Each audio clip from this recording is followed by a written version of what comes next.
Stephen Hurahan here at BrandMasterAcademy.com, and in this video you're going to learn 7 different ways that you can use to boost your self-confidence as a graphic designer and an entrepreneur so that you can take control of your business, the conversations that you have with your clients, and to get you through the tough times. Now, being a freelancer or a graphic designer is one of the loneliest jobs out there because we're open to criticism. The work that we do, we put in front of other people, and essentially we ask them to criticize our work. And you can see that in different forums and different groups with designers putting their work out there, asking for that feedback, because that's what we crave as designers, as in-house designers, freelance designers, studio designers. We're craving that feedback. We want to know that our work is valued. So we put ourselves out there, and it's quite understandable in those circumstances that we can feel insecure about our work and our self-esteem can take a hit. On top of that, you've got different market conditions, and different market conditions means that clients come in waves. Sometimes you'll have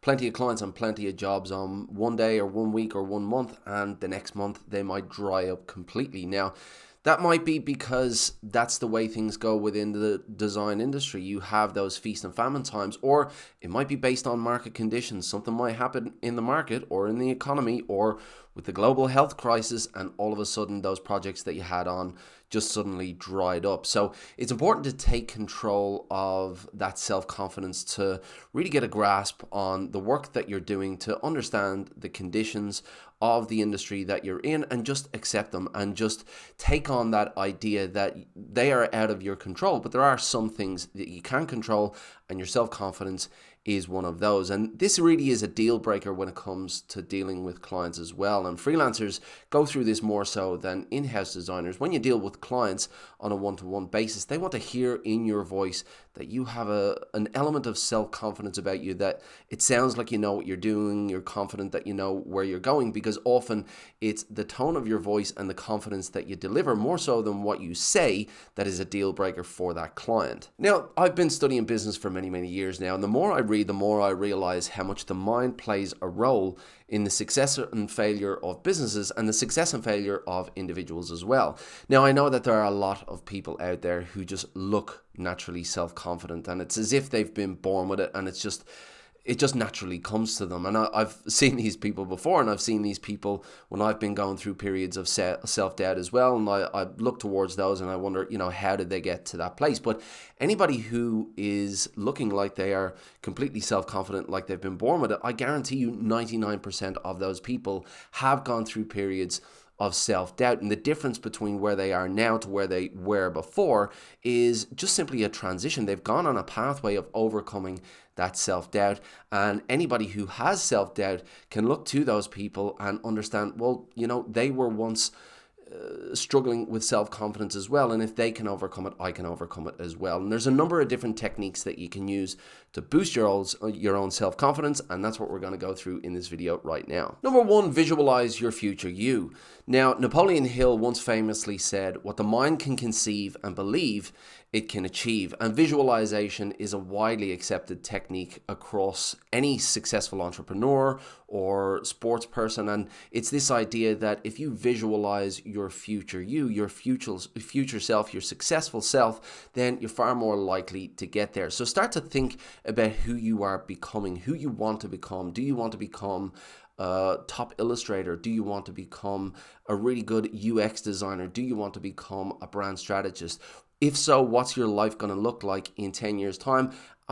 Who are you going to be in 10 years' time? What's that person going to be? What kind of aura are they going to have? What way are they going to speak? How are they going to confidently deliver their message? So think of who you're becoming, think of who you're going to be in the future, and then assume that role. Number 2, put yourself outside your comfort zone. Now, this is where you grow. When you put yourself outside your comfort zone, it doesn't feel right. You feel uncomfortable. You feel out of your depth. But trust me, that is where you grow. When I was working in finance before, I went overseas on holiday, and when I came back, I realized I had lost my job, and my director gave me a call at the time, and he told me that the doors were closing for our business, but he had gotten me a role in another firm. Now, this firm was a bit more prestigious, but through his contacts, he had gotten me this role, and I went straight into that role, and I didn't realize they were using software I wasn't familiar with, and I was thrown into the deep end with these traders who traded millions of dollars. And my role was as an operator. So I had to buy and sell the stock on behalf of those traders. And as soon as I went in there, they start calling orders out to me. And, I was making mistakes left, right, and center. I couldn't tell whether I was buying or selling because I didn't know how to use the software.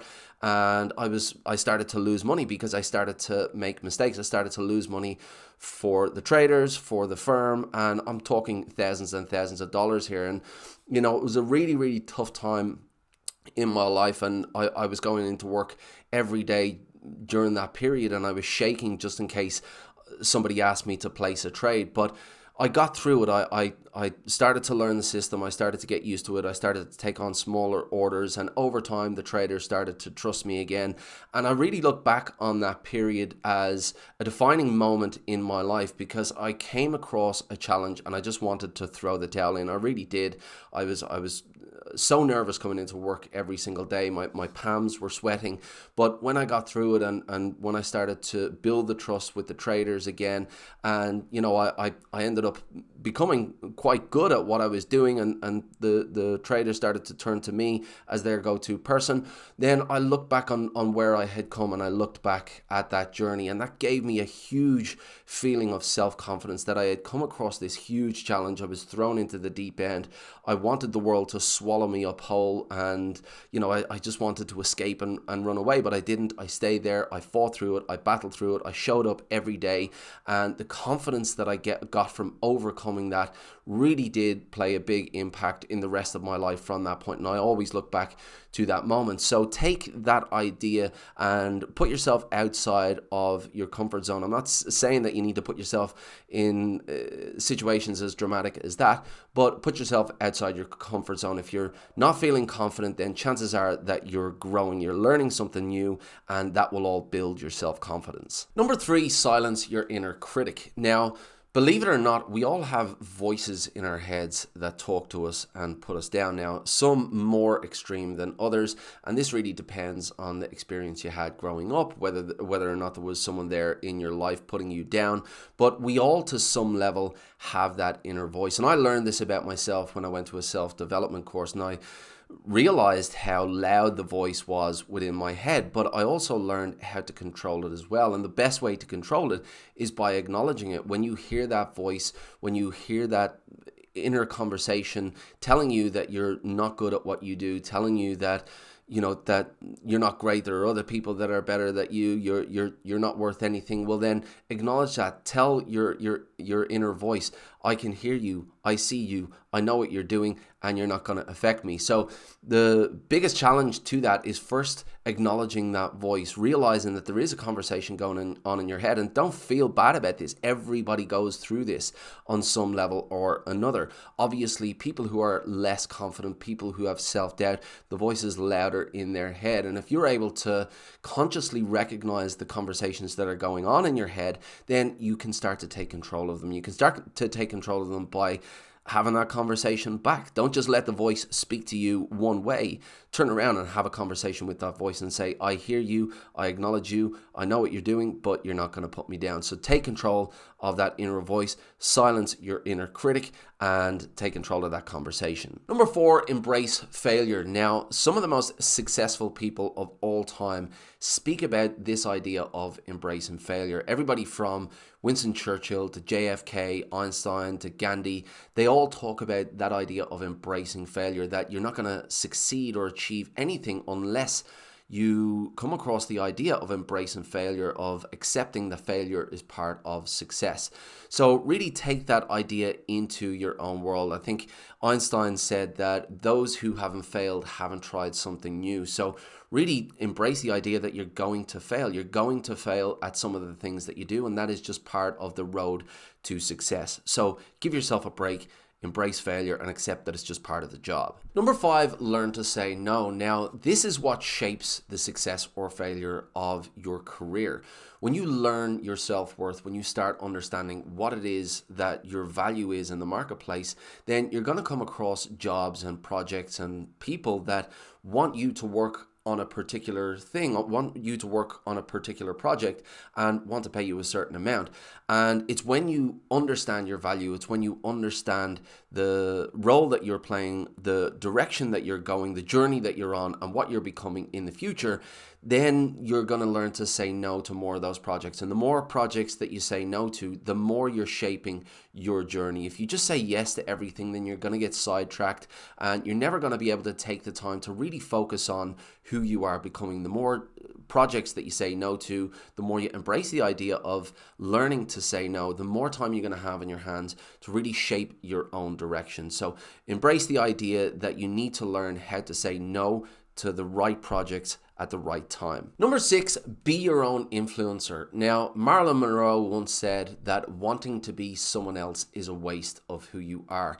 And today, there are a lot of influencers out there. There are a lot of people on social media, in the entrepreneurship world, who look really, really successful. And it's easy to look to these people and say, you know, wow, look at where they are at the moment, and, you know, look at the journey they've been on. But until you start focusing on your own journey, until you start focusing on where you want to go and how you're going to get there, then you're going to be wasting your time just looking at these other influencers. Now, they're not more deserving than you. They're not better than you.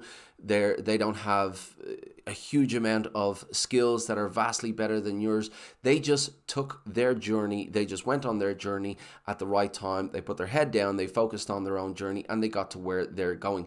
You need to focus on your journey, not anybody else's. You need to understand the path that you're on and put your head down and start putting one foot in front of the other and start becoming that person that you're meant to become. Start becoming your own influencer and look to yourself for inspiration. And finally, number 7, understand that this too shall pass. Now, we are at our lowest, we're at our least confident on the back of some kind of event. Maybe you've lost a client, maybe you've lost a bunch of clients, maybe the economy is tanking, or maybe there's a world health pandemic and we're all in lockdown. It could be a bunch of different things, but the point is that after such an event, it's very easy to get down on yourself. It's very easy to criticize yourself and feel like there's no light at the end of the tunnel and this period is just going to go on and on and on. But like everything else, this too shall pass. And you just have to embrace that idea that, you know, you need a little bit of perspective in this time. Look at the good things within your life and, you know, really be thankful for what you do have and just, you know, be comfortable knowing that there is going to be some kind of light at the end of the tunnel, and not to really let the world close in on you thinking that this dark period is going to go on forever and ever and ever. It's not. This too shall pass. So understand that, embrace that idea. Don't let the world get on top of you, and move on quickly and keep going and moving forward within your day. Now look, being a freelancer, a business owner, a solopreneur is a lonely job, and often you don't have people to talk about. Often we internalize a lot of things. And I've been through a lot of this myself. I've been through a lot of self-doubt. I still go through a lot of self-doubt, and I'll probably go through self-doubt in the future. And if I do, maybe I'll look back on this video and just remind myself that it's not all that bad. And there are things that you can do to keep yourself positive and, you know, bring that confidence back. But I would love to hear from you what you're going through at the moment, whether you've just come through some kind of event, whether you're going through an event at the moment, or how that event is affecting you. Let me know in the comments below if there's anything that you can take from this video and implement it into your own life. If you plan on taking any one of the steps that I've mentioned, let me know. If you've got any challenges or any specific questions about something that you're trying to overcome, or something that you want to get out of your life so you can move on and kind of bring your confidence back, then let me know in the comments below. If you like this video, please give it a thumbs up and hit that subscribe button. If you want exclusive tips like this, head on over to BrandBuildr.ai and sign up for the newsletter. I do keep some of my exclusive content for my list, so get yourself signed up. It's free. But please, as I said, let me know in the comments below if you've got any questions. And again, hit that thumbs up, hit that subscribe button and the notification bell. Until the next time, brand like a master, and I will see you in the next video.